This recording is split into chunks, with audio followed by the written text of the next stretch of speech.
사실 저는 가기 전에는 그 집회 현장에 대해서 이제 구체적으로 전해 들은 바가 없었기 때문에 좀 놀랬습니다. 왜냐하면 일단 응원봉이 굉장히 많았고요. 그 응원봉을 들고 있는 사람들이 다 10대, 20대로 이제 보여졌기 때문에 그런 점에서 이제 제가 알고 있었던 집회 현장하고 많이 달랐고요. 특히 이제 전에 탄핵에 관련된 뭐 박근혜 대통령의 사례였을 때만 해도 좀 연령대가 있는 그런 측면들이 많이 있었거든요. 이제 그런 점에서 매우 달랐다. 그리고 그 촛불을 볼 수가 없었어요. 그 전에 탄핵 집회에서는 촛불이 굉장히 많은 그런 상황이었기 때문에 그 현장에 가면 뭐 초를 나눠준다든지 아니면 여러 가지 용품을 파는 그런 분들이 있었거든요. 근데 전혀 촛불이나 라이터나 이런 것을 볼 수가 없고 오로지 이제 응원봉 같은 그런 LED 불빛을 많이 볼 수 있었고 또 분위기가 전반적으로 음악이 많았습니다. 근데 그 음악이 우리가 이제 이전 시위에서 볼 수 있었던 뭐 민중가요, 투쟁가류가 아니라 흔히 뭐 뮤직비디오나 음원 사이트에서 들을 수 있었던 그런 대중적인 음악, 소위 말해서 K-팝 음악이 상당히 많았고요. 특히 분위기도 뭐 격한 구호라든지 격한 연설 이런 것보다는 일상적인 어떤 그 우리가 뭐 팬미팅이라든지 아니면 자기 야유에 와서 이제 발언하는 느낌들 이런 분위기가 좀 기존 시위 문화랑 많이 달랐다라고 생각이 들었습니다.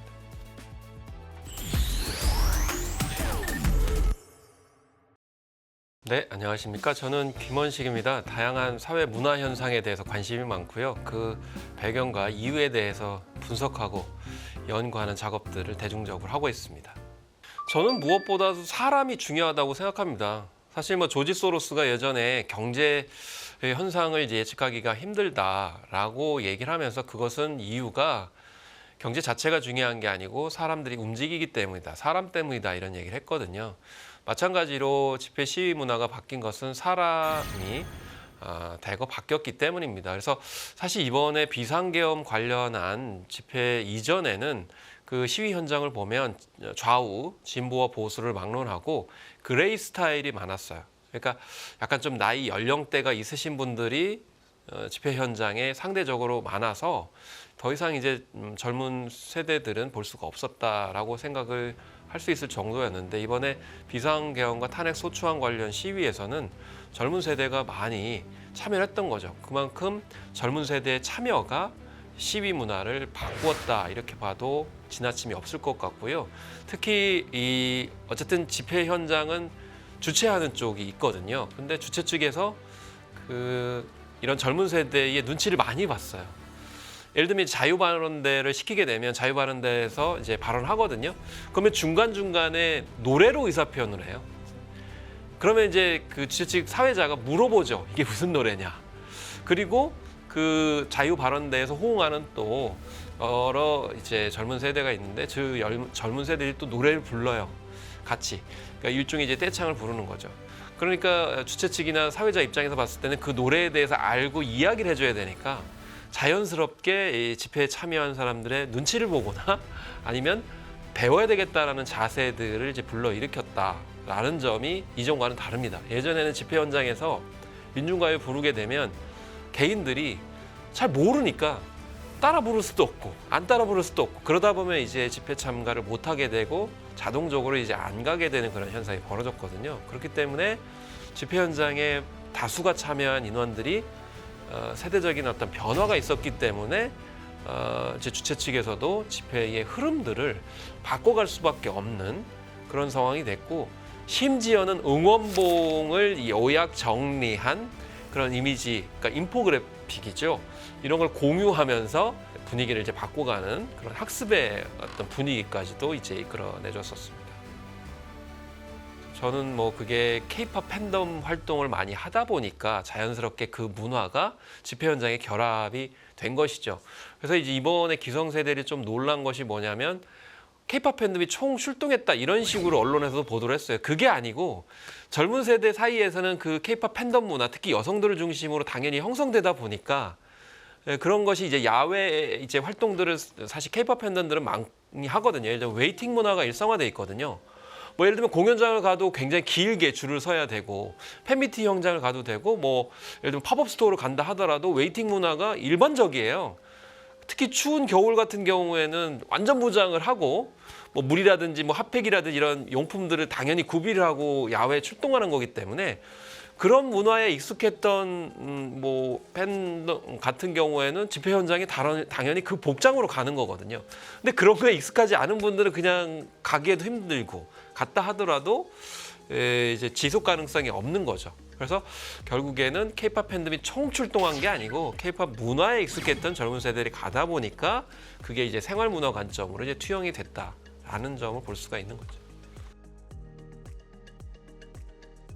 일단은 젊은 세대가 정치에 관심이 없다라는 거는 정치권의 잘못이지 젊은 세대의 그 잘못은 아닙니다.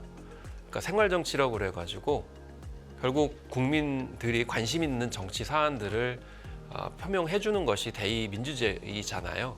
그런 점을 잘 못했다는 거죠. 예를 들면 한강 작가가 노벨 문학상을 받게 되니까 전 국민이 책을 사게 되면서 100만 권 이상의 판매고를 보였거든요. 그러니까 국민들이 책을 안 읽는다, 뭐 종이책 더 이상 뭐 관심이 없다, 국민 수준이 문제다 이런 식으로 접근했잖아요. 근데 거꾸로 무슨 얘기냐면 종이책을 살 만한 작품이 없었던 거죠. 살 만한 작품이 나오니까 모두 다 한 권씩 소장하려고 했잖아요. 마찬가지로 이번에 비상계엄과 탄핵소추안 관련 집회 현장에서의 모습도 정말 절실하게 느꼈기 때문에 현장에 나왔다라는 것입니다. 그러니까 정치가 엉망이어도 이렇게까지 엉망일 수가 없다라는 생각이 일단 많이 들었을 것 같고요. 그만큼 위기의식을 많이 느꼈다라고 저는 생각이 들어요. 우리 세대는 그 젊은 지금 특히 Z세대 같은 경우는 굉장히 자부심이 많은 세대입니다. 예를 들면 뭐 그 K-팝 문화 자체도 그렇고 경제력도 그렇고 자부심이 있을 수밖에 없습니다. 뭐 IT 기술도 마찬가지고. 그래서 저는 뭐 젊은 세대 관점에서 캐붕이라는 단어를 쓰거든요. 그러니까 캐릭터가 붕괴되는 충격. 그런데 저는 유니버스가 붕괴되는 충격을 받은 것 같아요. 그러니까 세계관이 붕괴되는 사례였던 거라고 생각이 들어요. 그러니까 자기가 알고 있는 세계가 붕괴되는 현실 경험을 하니까 그걸 용인할 수 없어서 저는 나왔다. 그래서 저는 유붕이라고 이제 말씀드리겠습니다. 유니버스 붕괴. 이거는 도저히 참을 수가 없다라는 생각이 들었고 그런 차원에서 뭐라도 내가 해야 된다는 절박함이 있었기 때문에 응원봉을 들고 나왔고 배낭을 메고 핫팩을 가지고 나왔다라고 전 생각을 합니다. 본인들이 그 생각하는 것들을 가치 부여하고 의미를 부여를 해서 공감을 시키는 것에 굉장히 강점을 가지고 있어요. 그러니까 집회 현장이다. 그럼 우리가 구닥다리, 낡은 거, 뭐 투쟁의 어떤 현장, 우리와는 전혀 상관없어 라고 생각할지 모르지만 실용적인 세대이기도 하거든요. 내가 뭔가를 해야 돼. 그래서 그 현장이 필요해. 그러면 집회 현장 우리가 가자 라고 해서 우리가 어떤 담론을 만들고 그걸 확산시키는데 굉장히 주도적이에요. 그리고 그런 앱이라든지 SNS를 자유자재로 활용을 하죠. 내가 필요하고 내가 해야 되는 것이라면 무엇이라도 트렌드하지 않고 트렌드하는 거 닥치지 않고 실현하는 세대이기 때문에 집회 현장에도 가는 거죠. 근데 중요한 건 느슨의 연대를 굉장히 잘하는 세대예요. 그러니까 이번에도 집회 현장에 혼자 가는 경우도 있지만 SNS에서 현장에 가고자 하는 사람들을 구하기도 했었거든요. 근데 기성세대는 그런 거 잘 못하거든요. 그리고 커뮤니티 활동을 많이 하다 보니까 결국에는 K-팝 팬덤이 또 같이 가게 되는. 그래서 각 개별적이고 파편화되고 분산돼 있고 비정치적이라고 하지만 자신과 굉장히 밀접한 이슈일 때는 충분히 언제나 능동적으로 나설 준비가 되어 있는 세대였고 이번에 비상계엄과 탄핵 소추안 이슈는 그걸 정확하게 건드려줬다라는 점에서 의미가 있다. 그래서 앞으로도 정치에 관심이 없거나 개인주의적이라고 생각하지 말고 그들의 관심 또 그들이 어떤 것을 정말 위험하게 생각하고 긴급하게 생각하느냐를 항상 바라봐야 될 필요성이 있다고 생각합니다. 전 서울의 봄이라는 영화가 큰 기여를 했다고 생각이 듭니다.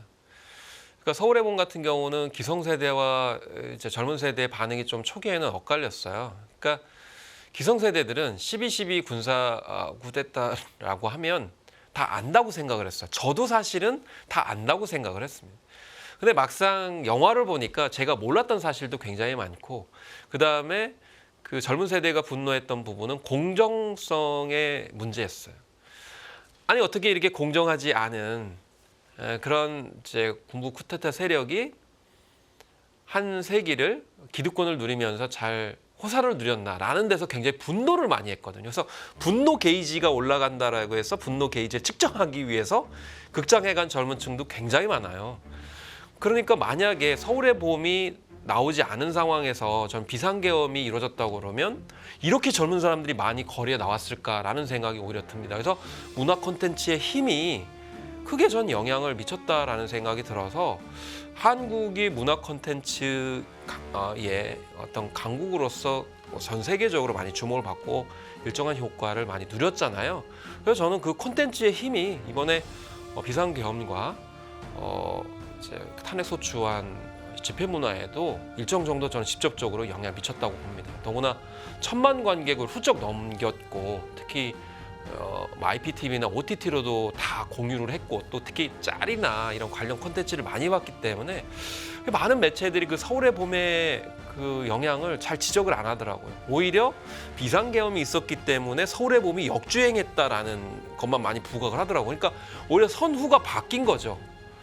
오히려 서울의 봄이 영향을 미쳤고, 그 이후에 다시 또 서울의 봄 등의 콘텐츠가 주목을, 이 전후 관계를 좀 미디어 매체에서 잘 주목하지 않는 경향이 전 있다고 봅니다. 왜냐하면 서울의 봄을 봤을 때 그 젊은 세대의 분노가 엄청났었거든요. 또 챌린지 열풍도 많이 있었기 때문에 그런 부분을 우리가 간과하면 안 될 거라고 생각이 들고, 외신에서는 그런 부분을 잘 인지를 못하는 것 같습니다. 왜냐하면 서울의 봄 같은 경우 해외에서는 별로 주목을 받지 못했거든요. 왜냐? 한국의 그 특수성을 잘 이해를 못하니까. 이런 점이 결국 우리가 콘텐츠를 평가할 때 해외의 반응만 신경을 너무 많이 쓰고 있다. 그래서 이 서울의 봄을 다시 볼 필요도 있다고 봅니다. 가디언지가 소프트 강국 한국, 그리고 케이팝으로 화려한 나라인데 양면의 모습을 보여줬다. 심지어 뭐 굉장히 발전된 모습인 것 같은데 권위주의적인 어떤 문화가 여전히 있었다, 이렇게 언급했거든요. 근데 그거는 외신 같은 경우는 사실 좀 혼나야 된다고 저는 생각을 하는데, 첫 번째는 우리나라의 K 콘텐츠에 대해서 굉장히 오해를 하고 있는 겁니다. 예를 들면 K-팝, 그리고 뭐 오징어 게임, 더 글로리, 그리고 기생충이라고 하는 그런 콘텐츠를 보면 일단 K-팝이 화려하게 무슨 낭만적인 얘기만 하고 있지 않아요. 한국의 청년들을 포함해서 전 세계 청춘들이 얼마나 힘든지, 뭐 방탄소년단 노래들만 봐도 거기에는 청춘들의 갈등과 방황, 이런 것을 잘 담아냈기 때문에 세계적으로 인기를 끌기 시작했던 거예요. 그럼 현실의 바탕을 두고 이상과 꿈과 희망을 보여줘요. 그러니까 현실과 이상의 매시업이에요. 사실은 K-컨텐츠라는 게. 더 글로리 학교폭력을 다루고 있죠. 그리고 오징어 게임 같은 경우도 굉장히 비극적인 한국의 현실, 뭐 양극화 문제도 있고 빈부격차 문제 포함해가지고 자본의 어떤 문제, 그 천민자본주의까지도 얘기를 합니다. 그리고 이제 기생충 같은 경우에도 빈부격차 문제가 있고 또 현실의 문제들이 있어요. 그러니까 K-콘텐츠의 특징은 현실을 정말 잘 드러내줍니다. 그러면서도 뭔가 바람직하게 가야 된다. 오징어 게임, 서양의 그런 경쟁주의적인 생존 게임만 보여주는 게 아니에요. 처음에는 굉장히 힘들어요. 왜냐하면 너무 적나라하게 비정한 그런 게임의 룰을 보여주니까. 그렇지만 성기훈을 중심으로 한 사람들이 그래도 우리는 인간의 공동체적인 가치를 지키면서 돌파해야 된다라고 해서 결국 성기훈이 살아남거든요. 2편, 3편에서 그 모습을 보고 싶기 때문에 그런 부분이 없다 그러면 오징어 게임이 그렇게 세계적으로 인기를 끌 수가 없어요. 그러니까 결국 한국의 K-콘텐츠는 세계인들이 다 겪고 있는 현실의 문제들을 드러내주면서 뭔가 바람직한 가치를 보여주려고 한다. 찾으려고 한다는 거죠. 학교폭력 문제인 더 글로리가 세계에 공개됐을 때 많은 분들이 창피하다고 그랬어요. 기생충도 마찬가지로 불편하다고 그랬어요. 왜? 한국의 그런 모습을 보여주고 외신에서도 한국이 뭐 고성장을 했는데 너무 양극화가 있는 것들을 뭐 드러냈다면서 한국 사회를 막 공격했다. 그건 핵심이 아니에요. 빈부격차는 미국이 더 심해요. 서구도 더 심하고. 거기에 그치지 않고 있다는 학교폭력 문제 같은 경우에도요. 북부 유럽에도 학교폭력 문제가 있어요. 그런데 거기에만 그치지 않고 있다라는 것이죠. 마찬가지로 이 한국에서 뭐 권위주의적인 뭐 문화가 있다라는 것에 대해서 젊은이들이 알고 있죠. 알고 있는데 그 상황에서 K 콘텐츠도 그걸 반영하고 있기 때문에 이중적인 면이 아니다라고 저는 생각을 하고, 그래서 뭐 외신에서는 주로 이중적인 모습이 드러났고 뭐 한국은 원래 이런 나라다라는 건데, 그래서 뭐 젊은 세대가 충격을 받았다. 아니죠. 젊은 세대는 그걸 알고 있죠. 알고 있는데 그걸 너무 대놓고 하니까 거기에 대해서 이제 분노를 했다라는 점에서 알 수가 있겠고, 전혀 모르고 있지는 않았다라고 생각이 듭니다. 그래서 한국의 컨텐츠는 결국에는 현실을 철저하게 반영을 하고 있고 그 위에서 뭔가 좋은 세상을 바란다. 젊은 세대들도 마찬가지다.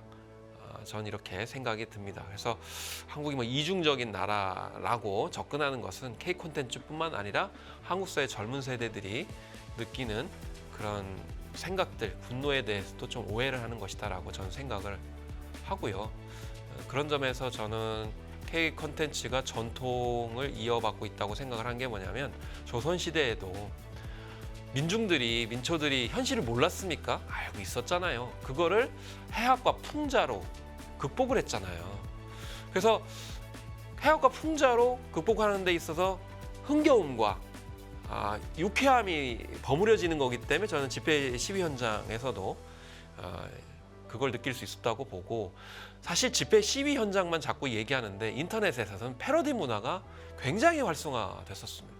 가장 먼저 나왔던 것이 서울의 봄을 활용을 해가지고 패러디를 한 거고, 이 패러디 문화도 우리가 젊은 세대의 어떤 의견 표출로서 주목을 해야 될 필요성이 저는 있다 봅니다. 그걸 요즘엔 패러디를 밈 문화라고 하는데 SNS에 이제 활용과 이제 확산이 많이 되기 때문에 그런 점에 있어서도 언제든지 저는 준비가 돼 있다고 보고요.